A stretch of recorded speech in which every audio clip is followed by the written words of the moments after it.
This program is brought to you by thepodcastfactory.com. How would you like to get more customers, make more profits, and have bigger breakthroughs? Get Doberman Dan's profit-boosting breakthroughs. Normally, this would cost you $98 per month, but right now, for listening to this show, he's giving you a free copy of his Doberman Dan letter. All you have to do is go to DobermanDan.com and sign up to get your free copy now.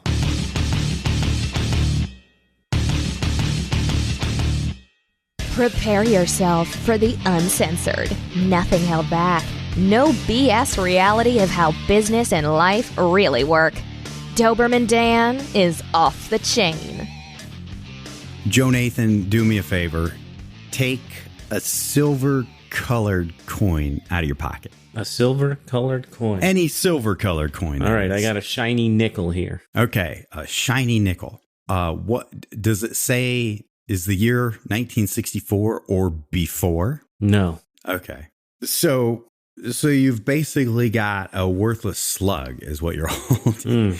If it says 1964 or before on the year, it actually contains silver. So it's actually worth something. But the government took that away from you. And by the way, we never got to vote on that, did we? Of course, I was an infant in 1965, but as far as I know, that was never put up for a vote, was it? All of a sudden, they just decided, yeah, we're just going to take the silver out of the coins. So that should have been maybe a sign of the future. Because just like taking the gold and silver that used to be, or the silver that used to be out of our coins, it appears to moi that cash is disappearing fast and soon could go the way of the dinosaur. So check this out. Let's look at Switzerland. The Swiss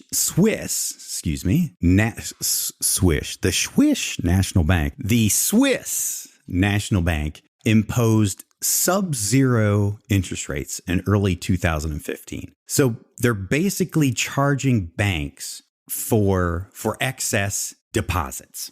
So here's what that means. And they're saying that this could turn into something that the banks then are going to have to charge the ordinary savers, the ordinary folk, you and me, and not just their big customers, for liquidity. That's what they're saying, which basically what they're saying is negative interest rates. That's right. You put money in the bank and they take it from you. Instead of paying you a little interest, they take it from you. So negative interest. You end up with less than when you started. You get the privilege of watching your hard-earned savings going up in smoke. This is already becoming the norm in most of Europe, Ireland, Japan, other places. So, really, when you think about it, I mean, we're kind of there here, aren't we? What are most savings accounts paying in interest nowadays? Do you know? Probably about 0.25%. 0.25%. And then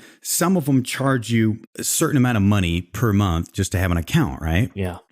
So that's kind of a negative interest rate. I mean, you're making pennies in interest, but they're charging you dollars to have the account. So what a lot of places are doing, what some companies are doing in Switzerland is they're taking cash out of the bank and storing it somewhere in a vault at their location, in private vaults. And now the insurance companies have picked up on that, and insurance companies are offering to insure your cash you stuck in a box. They're insuring your cash against loss, against theft, whatever, fire, whatever. Of course, you got to pay for the insurance, but it's less than the negative interest rates that the banks are charging you. So here's what I'm keeping an eye on. So it appears to moi, my simple, uneducated entrepreneurial ways, that this war in cash is on. It may not have been declared publicly, but it sure looks like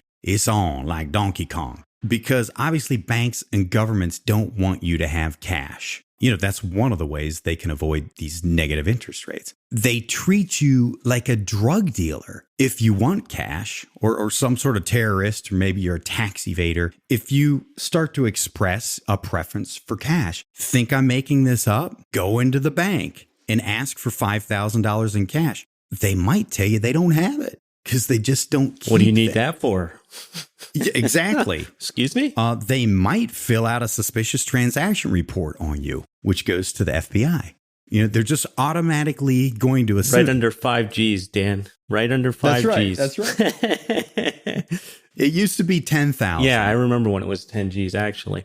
But that makes me sound weird. But have you seen that also, that there's like a professor in Harvard who is trying to get the $100 bill out of circulation? Same thing, war on money, trying to get cash out of our hands? Yeah, absolutely. You can't do stuff like charge negative interest and all that kind of stuff and can't keep control when, people are using cash. So what they can do now is apply pressure to businesses. I mean, there are businesses now who are not taking cash. There are some retailers that are putting up cash not welcome signs. Yikes. So they insist on you paying with something, some sort of form of digital payment, like a debit card, a credit card, or those smartphone things that I still don't understand how those work. But it appears to moi cash is disappearing fast and may soon be a memory, much like the dinosaur, much like gold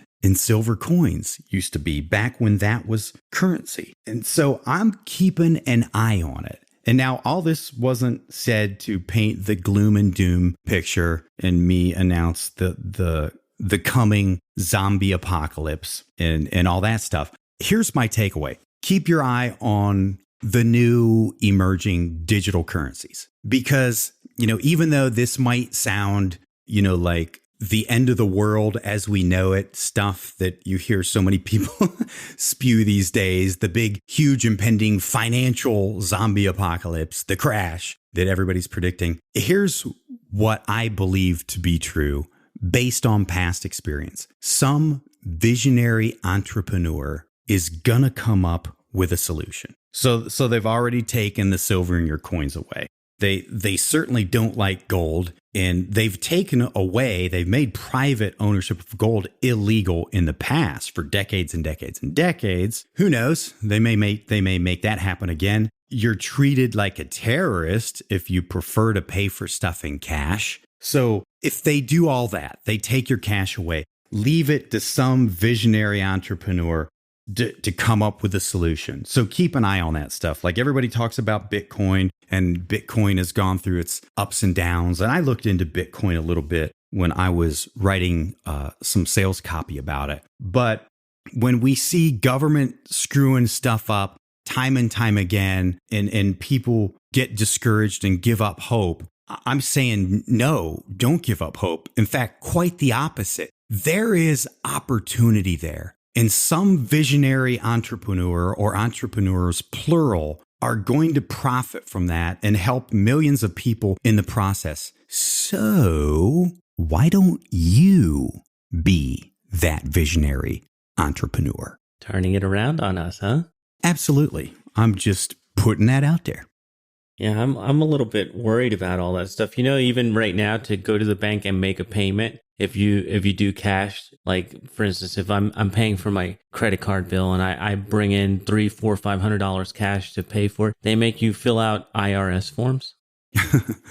Wow, that's just amazing. It's a little worrisome, man. It's the whole new world order, right? They're really just trying to take the cash out of our hands and take control. And they say it's for our own good. That's what they have us believing. Everything they do is for our own good. But how good is it really doing us? Well, when I hear that it's for your own good, I'm seeing the track record, which says otherwise, that it's actually for the good of a handful of people at the top of this whole dealy bop. That's exactly it. I was listening to a talk by our president where he was talking about giving up some of our freedoms to the more international, like the EU is controlled in Brussels, like doing that here and giving up some of our liberties. And I get freaking worried. Like, I mean, that's not why our forefathers took those ships across here, fought for this land so that we could go back to some central organization controlling us that we don't even know for the benefit of people that are not us. Amen, brother.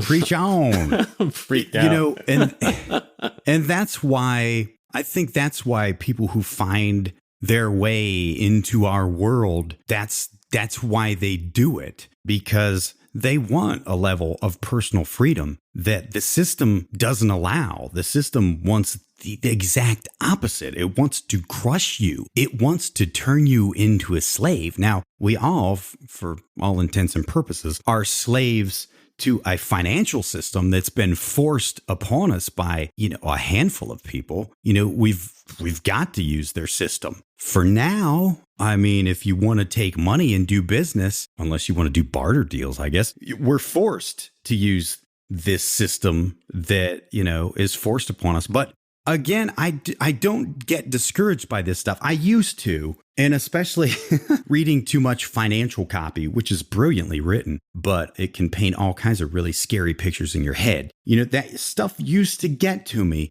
But I look at the track record. I look at the track record that, yeah, this stuff gets screwed up and they keep trying to shove this stuff down our throat and, make it worse and worse. But yet there is still a teeny tiny contingent of people who want that freedom, who want their personal freedom. And that's why they become entrepreneurs. And they're looking at those situations and trying to come up with solutions to that. And they're looking at it as opportunity. And, that's what I'd like to encourage you to look at. Yes, be aware of all this stuff. And then just do what I do. Just shake your head and go, geez, unbelievable, isn't it? But don't fear. Do not fear. There are still heroes in this world. And for everything they try to screw up, some forward-thinking visionary is going to come up with a solution and enrich the lives of millions and make themselves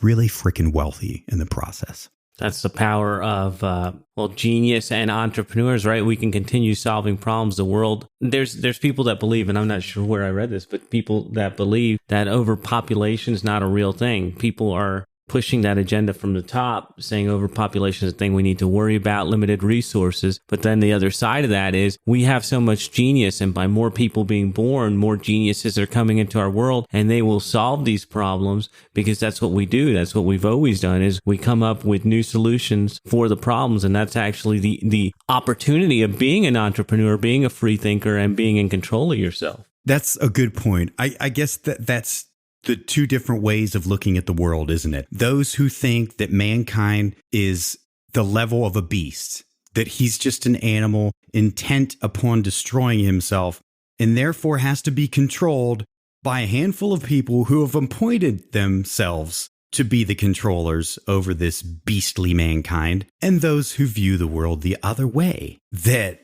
man is a brilliant creature and has made incredible progress and will continue to make progress and can look at these situations and develop solutions, and we just keep progressing and moving forward and making the world better. We're getting heady over here.